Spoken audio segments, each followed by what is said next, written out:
एक दिन एक तालाब के नीचे एक कछुआ बैठा हुआ था और ऊपर दो डक यानी कि दो हंस बात कर रहे थे।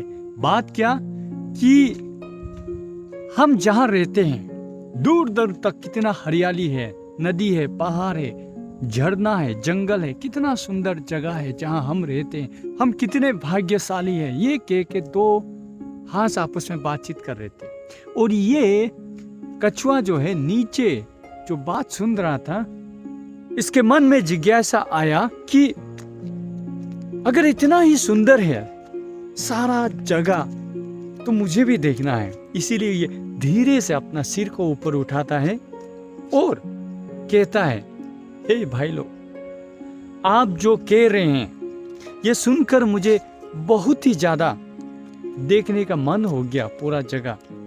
क्या आप कुछ ऐसा कर सकते हैं कि मैं भी देख पाऊं ये जो सुंदर सुंदर नजारा है? तो ये हंस दोनों आपस में बात करते हैं, क्या ऐसा संभव है? क्योंकि ये उड़ नहीं सकता, हम तो ऊपर से देखते हैं उड़ उड़ कर। तो ये दोनों आपस में बात करते करते हुए एक डाक कहता है, हाँ पॉसिबल है, उसके लिए एक उपाय करना पड़ेगा। तो कल उस उपाय के साथ में हम आपको दिखाएंगे सारा जगह। ये कछुआ जो है कहता ठीक है। तो अगले दिन ये दो हंस जो है एक लाठी लेकर आते हैं और उस लाठी को दिखाकर उस टोरटॉइस से कहता है, देखो आप तो उड़ नहीं सकते लेकिन हम तो उड़ सकते हैं। इसीलिए हम क्या करेंगे, इस लाठी को हम अपने पैरों से साइड साइड में पकड़ लेंगे। आपको आपके मुंह से इस लाठी को काटना है। तो आप जैसे काटोगे तो आपको हम उड़ा कर ले जाएंगे, तो उड़ा कर सारा जगह को आपको दिखाएंगे। तो ये टोरटॉइस मान जाता है और ठीक इसी प्रकार से जो आइडिया लाया गया था उस पर अमल करते हुए ये दोनों इस कछुए को उड़ा कर ले जाता है। जैसे आसमान में उड़ा कर ले जा रहे सारे चिड़िया जो है देख रहे हैं, इस टोरटॉइस को देखकर एक दूसरे से कह रहे हैं उड़ते उड़ते, क्या ये राजा है? ये क्या ये कछुआ का राजा है? इसे दो हंस उड़ा कर ले जा रहा है। तो जैसे ये सुन रहा है कछुआ जो है, क्या ये राजा है, तो इसके मन में थोड़ा थोड़ा करके इसका अंदर में प्राइड पैदा होना शुरू हो जाता है। तो आगे से एक कौवा आकर कहता है, अब कछुआ का राजा है क्या जो आपको ये दो हंस उड़ा के ले जा रहा है? तब ये कछुआ कहता है, हाँ। मुंह खुल जाता है उसका और जमीन पर गिर जाता है और उसका काम वहीं तमाम हो जाता है। वचन कहता है प्रोवर्ब्स चैप्टर 16 वर्स 18 में कि प्राइड गोस बिफोर फॉल, यानी कि बर्बादी से पहले, तबाह नहीं होने से पहले घमंड आता है इंसान को। जब भी किसी भी बात को लेके, चाहे अपने धन या चाहे अपने डिग्रीज या चाहे अपने सुंदरता, चाहे अपने अचीवमेंट, चाहे अपने बैकग्राउंड, अपने रंग रूप, किसी भी एरिया में, चाहे वो स्पिरिचुअली भी अगर आपको घमंड आ जाए कि मैं ज्यादा प्रार्थना करता हूँ, मैं ज्यादा उपवास करता हूँ, मैं ज्यादा देता हूँ, इन सभी को लेके भी अगर आप भूल गए, यानी कि घमंड आप में आ गया, तो ये निश्चय है कि आपका बर्बादी और हमारा बर्बादी का समय आ गया। क्योंकि वचन कहता है जेम्स चैप्टर 4 वर्स 6, परमेश्वर जो है घमंडियों को भगाता है, लेकिन जो नम्र है, जो दीन है, उन पर अपना कृपा, उन पर अपना अनुग्रह देते हैं। तो हम में घमंड करने के लिए कुछ नहीं है।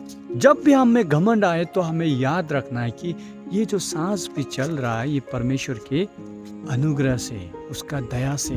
हम में घमंड करने के लिए कुछ नहीं है। बहुत सारे लोग घमंड करते हैं बहुत सारी चीजों को लेकर। हमें याद रखना है लूसीफर का स्वर्ग से नीचे गिर गया जब उसके मन में घमंड आया।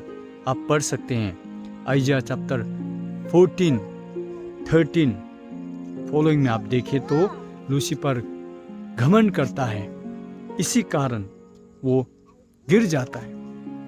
तो घमंड करके हमें कुछ मिलने वाला नहीं, हमें नम्र होकर चलना है। तो आप कैसे नम्र होंगे? आपको देखना है यीशु मसीह को। He was God, but he became man. He took the form of servant and इतना नीचे चले गए कि वो अपने चेलों के पैर को भी धोया। इतना नम्र हुआ कि वो क्रॉस पर अपना जान दिया इंसान के पापों के लिए, और 3 दिन बाद में जी उठा। Humiliation and glorification. इसीलिए अगर आत्मिक रूप में आपको ऊपर उठना है तो आपको हमेशा नम्र होकर, नीचे होकर चलना होगा। जब घमंड आता है तो हमें याद रखना है कि ये प्रभु की ओर से नहीं है, ये इस दुनिया से है। क्योंकि 1 जॉन चैप्टर 2:16 कहता है, प्राइड ऑफ लाइफ, ये दुनिया से है, प्रभु से नहीं है। जो प्रभु से होता है वो घमंड नहीं करते बल्कि नम्र होकर चलते हैं। So pride is sin that doesn't look like sin, और ये बहुत ही जिद्दी वाला पाप है। हमारे अंदर में कहीं पर भी थोड़ा सा भी बीज अगर रह गया घमंड का तो वो बाहर आएगा।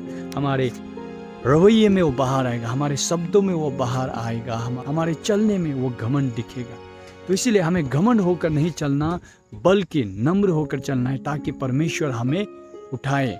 और हम जब नम्र होते हैं इसका मतलब ये नहीं कि हम कमज़ोर हैं, इसका मतलब ये नहीं है कि हम नीचे जा रहे हैं। जब हम घमंड ना होकर नम्र होते हैं इसका मतलब ये है कि हम में शक्ति है लेकिन हम उसे अपने निरंतर में रखते हैं। हम नम्र हो रहे हैं इसका मतलब ये है कि परमेश्वर हमें उठा रहा है आत्मिक रूप से, इंटेलेक्चुअली, इन एवरी एस्पेक्ट्स हमें प्रभु एलिवेट करता है जब हम नम्र होते हैं।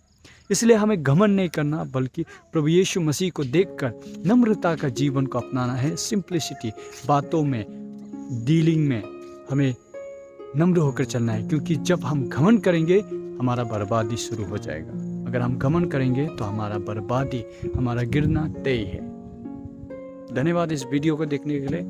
God bless you.